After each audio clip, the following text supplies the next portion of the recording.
आप देख रहे हैं इंडिया न्यूज, आपके साथ मैं रचना बंसल। आपका डॉक्टर के इस खास सेगमेंट में आपका बहुत स्वागत है। हमारे दर्शकों से हम कहेंगे कि महिलाओं में होने वाली ब्रेस्ट कैंसर की समस्या बेहद घातक भी है और इससे जुड़ी समस्याओं से जुड़े जो भी सवाल हैं उनके जवाब भी आपको जानने जरूरी हैं और इसीलिए हमारे साथ खास मेहमान मौजूद रहेंगे एक एक सवाल का जवाब देने के लिए। मेडिकल ऑन्कोलॉजी के स्पेशलिस्ट डॉक्टर अजय यादव हमारे साथ रहेंगे। ये जयपुर सुपर स्पेशलिटी हॉस्पिटल के महात्मा गांधी हॉस्पिटल में फिलहाल अपनी सेवाएं दे रहे हैं। डॉक्टर अजय यादव से हम समझेंगे कि आखिर ब्रेस्ट कैंसर के शुरुआती लक्षण क्या होते हैं और इलाज को लेकर जो कुछ सवाल आपके जहन में होंगे उन सभी सवालों का जवाब भी आज हम आपके सामने रखने वाले हैं। तो अगले आधे घंटे रहिएगा हमारे साथ आपका डॉक्टर के खास सेगमेंट में, क्योंकि किसी भी बीमारी के शुरुआती लक्षण से लेकर उसके इलाज और उसको लेकर क्या कुछ सावधानी बरती जानी चाहिए, वो सभी सवालों के जवाब आज आपको यहीं इसी प्रोग्राम में मिलने वाले हैं। और बिना देर किए हम स्वागत करेंगे, हमारे साथ हैं doctor Ajay Yadav, oncologist, MGH Jaipur से। डॉक्टर बहुत स्वागत है आपका। धन्यवाद। डॉक्टर, सबसे पहले तो ब्रेस्ट कैंसर को लेकर बहुत से सवाल लोगों के जहन में होते हैं। ये ब्रेस्ट कैंसर आखिर है क्या, भारत में ये कितना आम अब हो चुका है और क्या ब्रेस्ट कैंसर कई तरीके के होते हैं, इससे लेकर अब कुछ आशंकाएं भी हैं कि अगर एक बार ब्रेस्ट कैंसर हो जाए तो शायद बहुत साल तक जिंदा वो मरीज नहीं रहता है। तो ब्रेस्ट कैंसर को लेकर ये भी बताइएगा कि अगर किसी को ब्रेस्ट कैंसर हो गया है तो वो कितने साल तक जिंदा रहता है। ब्रेस्ट कैंसर महिला में होने वाला सबसे कॉमन कैंसर है। भारतवर्ष में लगभग 2 लाख मरीज प्रतिवर्ष ब्रेस्ट कैंसर के डायग्नोस होते हैं। यदि हम ओपीडी में 100 कैंसर के मरीज देखते हैं महिलाएं, तो उन महिलाओं में 25 मरीज ब्रेस्ट कैंसर के होते हैं। मतलब 1/4 महिलाओं को ब्रेस्ट कैंसर होता है। ब्रेस्ट कैंसर की अगर बात करें, ये कई तरह का होता है। इसमें ER/PR positive, ER/PR negative, HER2 positive, ये डिफरेंट वैरायटीज़ हैं और ट्रीटमेंट भी इनके अनुसार ही होता है। सर्वाइवल की अगर बात करें तो सर्वाइवल डिपेंड करता है पेशेंट की स्टेज क्या है और पेशेंट का हार्मोन प्रोफाइल क्या है। यदि पेशेंट अर्ली स्टेज में डायग्नोस होता है तो वो पूरी तरह से उसका सर्वाइवल जो है वो हम 5 ईयर सर्वाइवल रेट लगभग 80% मानते हैं। लेकिन यदि लेट स्टेज में डायग्नोस होता है तो उसका सर्वाइवल कम होता है। चौथी स्टेज में ब्रेस्ट कैंसर पेशेंट का सर्वाइवल लगभग 20% ही रह जाता है। तो सर्वाइवल डिपेंड करेगा कि पेशेंट की स्टेज क्या है और उसका हार्मोन प्रोफाइल क्या है। डॉक्टर, कैसे पहचाने, वो शुरुआती लक्षण क्या होंगे जिससे मालूम हो पाए कि ब्रेस्ट कैंसर के शिकार हम हो गए हैं? ब्रेस्ट कैंसर के शुरुआत में ब्रेस्ट कैंसर में एक गांठ बन जाती है, निप्पल रिट्रैक्ट हो सकता है या फिर निप्पल से डिस्चार्ज का होना या ब्रेस्ट की जो स्किन है उसमें चेंजेस आना या फिर आर्म पिट में कोई गांठ का हो जाना, ये ब्रेस्ट कैंसर के शुरुआती लक्षण हैं। यदि ये लक्षण हो तो तुरंत डॉक्टर को दिखाकर अपनी जांच करानी चाहिए। डॉक्टर, क्या ब्रेस्ट कैंसर के लिए किसी जोखिम कारक की पहचान भी की गई है? क्या कोई ऐसे तरीके हैं ब्रेस्ट कैंसर के खतरे को जिससे कम किया जा सके? कई कारण हैं जो ब्रेस्ट कैंसर के खतरे को बढ़ा देते हैं। यदि किसी महिला में फैमिली हिस्ट्री है ब्रेस्ट कैंसर की या ओवेरियन कैंसर की, तो उसमें ब्रेस्ट कैंसर होने का खतरा ज़्यादा रहता है। यदि किसी महिला को अर्ली मेनार्की यानी कि उसके पीरियड्स जो हैं वो 12 वर्ष के पहले शुरू हो गए हों या 45 वर्ष के बाद पीरियड्स बंद हुए हों या किसी महिला ने बच्चे को दूध नहीं पिलाया हो या उसके बच्चों की संख्या कम हो या पहले बच्चे का जन्म 30-35 साल की उम्र के बाद हो, ये सारे फैक्टर्स हैं जो ब्रेस्ट कैंसर के खतरे को बढ़ा देते हैं।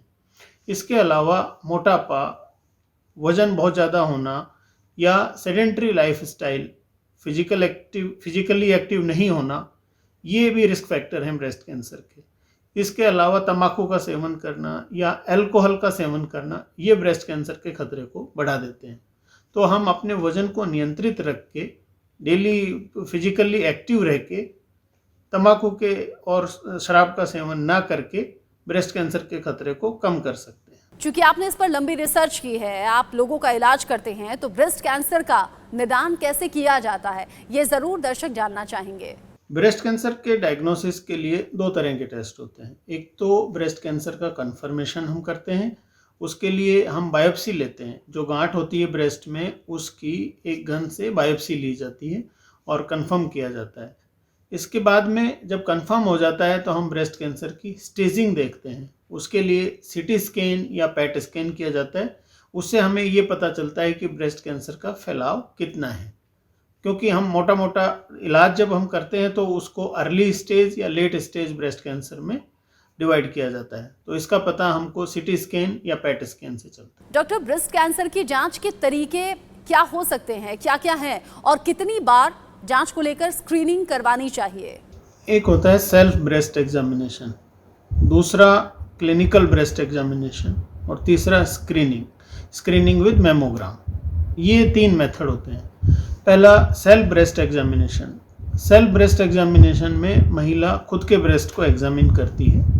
आप एक मिरर के सामने खड़े हो जाएं और अपने ब्रेस्ट को अच्छे से एग्जामिन करें कि उसमें कोई एसिमेट्री तो नहीं है, कहीं पे कोई गांठ तो नहीं है, स्किन में कोई उभार या खिंचाव तो नहीं है, कहीं पर कोई निप्पल का रिट्रैक्शन तो नहीं है या निप्पल से कोई डिस्चार्ज तो नहीं आ रहा है, आर्म पिट में कोई गांठ तो नहीं है। ये हर महीने एक महिला खुद अपना एग्जामिनेशन कर सकती है, सेल्फ ब्रेस्ट एग्जामिनेशन। दूसरा क्लिनिकल ब्रेस्ट एग्जामिनेशन, जिसमें आपके डॉक्टर ब्रेस्ट को एग्जामिन करते हैं। वो 3 मंथली या 6 मंथली किया जा सकता है।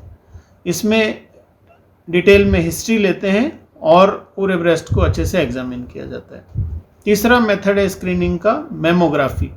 मेमोग्राफी एक तरह का एक्सरे होता है जिसमें ब्रेस्ट में डेंसिटी, कैल्सिफिकेशन और बहुत सारे फैक्टर्स देखे जाते हैं और ये पता लगाया जाता है कि ब्रेस्ट में कोई कैंसर की गांठ तो नहीं है।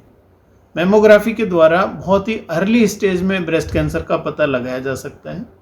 जिन महिलाओं में ब्रेस्ट कैंसर की हिस्ट्री नहीं है, फैमिली हिस्ट्री या फिर कोई जेनेटिक म्यूटेशन नहीं है, वो 40 या 45 वर्ष के बाद हर साल मेमोग्राम उनको कराना चाहिए। यदि किसी के परिवार में ब्रेस्ट कैंसर की हिस्ट्री है या उनमें कोई जेनेटिक म्यूटेशन है जो उनमें ब्रेस्ट कैंसर के खतरे को बढ़ाता है, तो उनको थोड़ा सा और पहले ये मेमोग्राफी स्क्रीनिंग शुरू कर देनी चाहिए। यानी यदि उनमें किसी फैमिली मेम्बर को ब्रेस्ट कैंसर हुआ है और उसकी जो एज थी उसके 5 या 10 साल पहले उनको मेमोग्राफी शुरू कर देनी चाहिए और हर साल ये मेमोग्राम कराना चाहिए ताकि ब्रेस्ट कैंसर का अर्ली स्टेज में पता लगाया जा सके। डॉक्टर, मेमोग्राम से निकलने वाले विकिरण के बारे में आप क्या दर्शकों को बताएंगे? क्या किसी को इसे लेकर चिंता भी करनी चाहिए? मेमोग्राफी जब हम कराते हैं तो रेडिएशन का एक्सपोजर होता है, लेकिन ये बहुत ही कम डोज में होता है। इससे किसी तरह का कोई खतरा नहीं रहता है। बहुत जो रेडिएशन एक्सपोजर का जो लेवल है वो बहुत ही कम होता है। जैसे हम चेस्ट एक्सरे फ्रीक्वेंटली कराते हैं तो उससे कोई इतना फ़र्क नहीं पड़ता है। रेडिएशन एक्सपोजर ज़रूर होता है, लेकिन क्या वो जानलेवा या ख़तरनाक होता है? नहीं, ऐसा बिल्कुल भी नहीं है। जहाँ तक कराने की बात है तो ये आजकल हर शहर में अच्छे सेंटर्स पे, डायग्नोस्टिक सेंटर्स पे मेमोग्राफी की सुविधा उपलब्ध है। हम कहीं भी जाके अपना नज़दीकी जो हॉस्पिटल है वहाँ पे या डायग्नोस्टिक सेंटर है वहाँ पे जाके ये करा सकते हैं। डॉक्टर, ये भी एक जहन में सवाल आता है कि ब्रेस्ट कैंसर जो है वो फैलता कैसे है, वो होता कैसे है? ब्रेस्ट कैंसर का यदि शुरुआती स्टेज में हम पता नहीं लगा पाते हैं तो इसके फैलने का खतरा रहता है। ब्रेस्ट कैंसर शुरू में डेवलप होता है ब्रेस्ट कैंसर के अंदर ही, उसके बाद वो लिम्फ नोड्स के द्वारा या ब्लड के द्वारा दूसरे अंगों में फैल जाता है। लिम्फेटिक स्प्रेड जो है वो हमारे आसपास आर्म पिट में लिम्फ नोड्स जो ड्रेन करती हैं वो उसको लेके जाती हैं, तो यहाँ पे बगल में एक्सिला में आर्म पिट में हमारे गांठ हो जाती है। दूसरा, ये हिमेटोजेनस स्प्रेड होता है, मतलब ब्लड के द्वारा फैलता है। ब्लड के द्वारा कैंसर की जो सेल्स हैं वो लंग्स में, बोन्स में, लीवर में, ब्रेन में ये जा सकती है। तो जितना हो सके जल्दी से जल्दी इसका पता लगा के इलाज करना चाहिए, नहीं तो ब्रेस्ट कैंसर फैलने का खतरा रहता है। चूँकि आप इस पर रिसर्च कर रहे हैं, आप इलाज भी कर रहे हैं, अलग अलग तरह के पेशेंट आपके पास आते होंगे डॉक्टर, ब्रेस्ट कैंसर के उपचार के विकल्प क्या क्या मौजूद हैं अभी फिलहाल? ब्रेस्ट कैंसर का यदि शुरुआती स्टेज में पता चल जाता है तो सर्जरी के द्वारा इसका उपचार किया जाता है। सर्जरी करके उस गांठ को निकाल देते हैं। फिर हम उसकी स्टेज देखते हैं कि ब्रेस्ट कैंसर कौन से स्टेज में है। यदि उसमें वापस आने का रिस्क रहता है, उसको कम करने के लिए हमें कीमोथेरेपी या रेडियोथेरेपी देनी पड़ती है। कीमोथेरेपी में हम नस में इंजेक्शन देते हैं जिसके द्वारा कैंसर के वापस आने के खतरे को कम किया जाता है, और ऐसा ही रेडियोथेरेपी देके ब्रेस्ट कैंसर के वापस होने के खतरे को कम किया जाता है। इसके अलावा यदि पेशेंट को ब्रेस्ट कैंसर फैल चुका है तो उसको पैलिएटिव कीमोथेरेपी के द्वारा कंट्रोल किया जाता है। टारगेटेड थेरेपी और इम्यूनोथेरेपी ये ब्रेस्ट कैंसर की एडवांस विधियां हैं। टारगेटेड थेरेपी में जो हम दवाई देते हैं वो पर्टिकुलरली उस कैंसर सेल्स के ऊपर ही जाके अटैच होती है और कैंसर की सेल्स को ख़त्म करती है। इम्यूनोथेरेपी में हम जो दवाई देते हैं वो हमारे खुद के इम्यून सिस्टम को इस तरह से मॉडिफाई करती है कि हमारा खुद का इम्यून सिस्टम जो है वो कैंसर सेल्स को नष्ट करने लगता है, इसलिए इसको इम्यूनोथेरेपी कहते हैं। तो ये दोनों ब्रेस्ट कैंसर के इलाज की आधुनिक विधियां हैं। इसके अलावा हार्मोन थेरेपी भी होती है, जिसमें हम टैबलेट्स देते हैं जो पेशेंट घर पे खाता रहता है और लंबे समय तक बीमारी को वापस आने से ये रोकती है। इसके साइड इफ़ेक्ट भी बहुत कम होते हैं, ना के बराबर, और ये एडवांस स्टेज में भी ब्रेस्ट कैंसर को लंबे समय तक कंट्रोल करके रखती है। ये हार्मोन थेरेपी कहलाती है। डॉक्टर, ब्रेस्ट कैंसर से उसके उपचार से अपेक्षित दुष्प्रभाव क्या हो सकते हैं? क्या इसके इलाज का कोई साइड इफेक्ट भी है? जब ब्रेस्ट कैंसर की कीमोथेरेपी दी जाती है तो उसके कुछ साइड इफ़ेक्ट होते हैं। नोजिया, वोमिटिंग होना, या फिर ब्लड का कम हो जाना, WBC, प्लेटलेट, हीमोग्लोबिन, ये कम हो सकते हैं। किसी मरीज को रेडिएशन थेरेपी जब हम देते हैं तो उसको स्किन के ऊपर थोड़े चेंजेस हो सकते हैं, लेकिन ये सारे कंट्रोल किए जा सकते हैं। कीमोथेरेपी से होने वाली जो नोजिया वोमिटिंग होता है उसको रोकने के लिए हम कीमोथेरेपी से पहले भी इंजेक्शन देते हैं, और कीमोथेरेपी के बाद में 3-4 दिन ये ज़्यादा रहता है तो उसके लिए हम टेबलेट्स देते हैं, जिससे ये साइड इफ़ेक्ट्स जो हैं ये कम किए जा सकते हैं। जो टारगेटेड थेरेपी है और जो इम्यूनोथेरेपी है इसके साइड इफ़ेक्ट बहुत कम होते हैं, ना के बराबर होते हैं, और इसमें कोई ज़्यादा दिक्कत मरीज को नहीं आती। क्या ब्रेस्ट कैंसर पर विचार करने के लिए कोई पारिवारिक पहलू भी आपको नजर आता है क्या?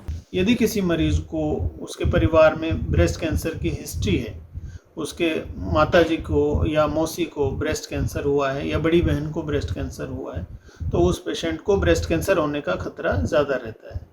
और जेनेटिक टेस्टिंग का मतलब ये है कि हाँ, कुछ मरीजों में 10% के लगभग ऐसा होता है कि एक फैमिली से दूसरी फैमिली में ब्रेस्ट कैंसर होने का खतरा रहता है, तो उसके लिए हम जेनेटिक टेस्टिंग करते हैं। यदि किसी महिला को बहुत ही अर्ली एज में ब्रेस्ट कैंसर डायग्नोस होता है, या किसी को फैमिली हिस्ट्री है, या किसी महिला में के परिवार में किसी को मेल को ब्रेस्ट कैंसर है, या फिर ब्रेस्ट कैंसर और ओवेरियन कैंसर एक ही पेशेंट में है, या फिर बाइलेटरल ब्रेस्ट कैंसर है, मतलब एक ही महिला को दोनों ब्रेस्ट में कैंसर है, तो ये सारे इंडिकेशन है जेनेटिक टेस्टिंग के। ऐसे मरीजों की हमें जेनेटिक टेस्टिंग करानी चाहिए और ये देखना चाहिए कि उसकी फैमिली के दूसरे मेंबर को रिस्क फैक्टर तो नहीं है। जेनेटिक टेस्टिंग में यदि ये पॉजिटिव आता है जेनेटिक म्यूटेशन, तो हम उस परिवार के जो दूसरे सदस्य हैं उनको अलर्ट पे रख सकते हैं और उनकी स्क्रीनिंग करके ब्रेस्ट कैंसर का अर्ली स्टेज में डायग्नोसिस कर सकते हैं। इसके अलावा कुछ और कैंसर भी होते हैं जिनका जल्दी पता लगाया जा सकता है और उस पेशेंट को उसकी जान जाने के खतरे को कम किया जा सकता है। डॉक्टर, ब्रेस्ट कैंसर अनुसंधान में क्या नया है? ब्रेस्ट कैंसर के इलाज के लिए टारगेटेड थेरेपी और इम्यूनोथेरेपी ये नई थेरेपीज़ हैं।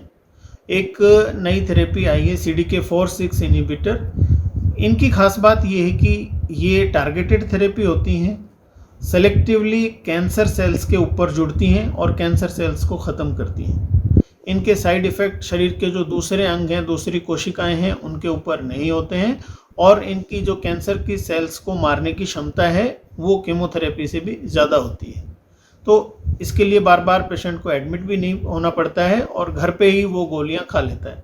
तो targeted therapy, hormone therapy, CDK4/6 inhibitor ये नई चीज़ें हैं जो कैंसर के इलाज में काम में आती हैं। इसके अलावा इम्यूनोथेरेपी जो है वो इलाज की नई पद्धति है। जैसा मैंने अभी बताया कि ये हमारा इम्यून सिस्टम जो है वो कैंसर की सेल्स को पहचानना बंद कर देता है, उनको नष्ट करना बंद कर देता है। लेकिन जब हम इम्यूनोथेरेपी से मरीज का इलाज करते हैं तो इवन इन स्टेज 4 हम डिजीज़ को कंट्रोल करके रख सकते हैं। कुछ कुछ पेशेंट्स में इसका बहुत अच्छा रिस्पॉन्स आता है और हमारा इम्यून सिस्टम उन कैंसर सेल्स को पूरी तरह से नष्ट कर देता है और इसके साइड इफ़ेक्ट भी बहुत ही कम होते हैं। डॉक्टर, कई तरह के भ्रम भी हैं, कई तरह की भ्रांतियां भी हैं, हो भी सकता है कि ये सच हो। परिवार के सदस्यों को अगर ब्रेस्ट कैंसर है, उसकी हिस्ट्री है, तो क्या अगली जनरेशन के लिए ये खतरा बड़ा माना जाए, या फिर ये संभावनाएं क्या ज़्यादा हो जाती हैं कि अगर पहले किसी को ब्रेस्ट कैंसर हुआ है तो आगे की जनरेशन में ये हो जाएगा? यदि किसी को ब्रेस्ट कैंसर की या ओवेरियन कैंसर की फैमिली हिस्ट्री है तो उसको जेनेटिक टेस्टिंग करानी चाहिए। इसको हम जेनेटिक सिंड्रोम कहते हैं, जिसमें ब्रेस्ट कैंसर के अलावा और भी कुछ कैंसर हैं जो होने का खतरा रहता है। जैसे यदि किसी को BRCA1 BRCA2 म्यूटेशन पॉजिटिव है जेनेटिक टेस्टिंग में, तो उसको ब्रेस्ट कैंसर का, ओवेरियन कैंसर का, एंडोमेट्रियम के कैंसर का और गैस्ट्रिक कैंसर का एवं कोलोन कैंसर का, ये कुछ कैंसर हैं जो होने का खतरा उस मरीज को भी और उसके परिवार में जो दूसरे मेंबर्स हैं उनको भी ये कैंसर होने का खतरा बढ़ जाता है। तो हम जेनेटिक टेस्टिंग करा के ये पता लगा सकते हैं कि ये खतरा है या नहीं, और यदि जेनेटिक टेस्टिंग पॉजिटिव आती है तो हम उस फैमिली के सभी मेंबर्स को स्क्रीनिंग की सलाह देते हैं। स्क्रीनिंग में क्या होता है कि जब तक पेशेंट को सिम्टम्स डेवलप होते हैं उसके पहले ही ब्रेस्ट कैंसर का या ओवेरियन कैंसर का पता लगा लिया जाता है।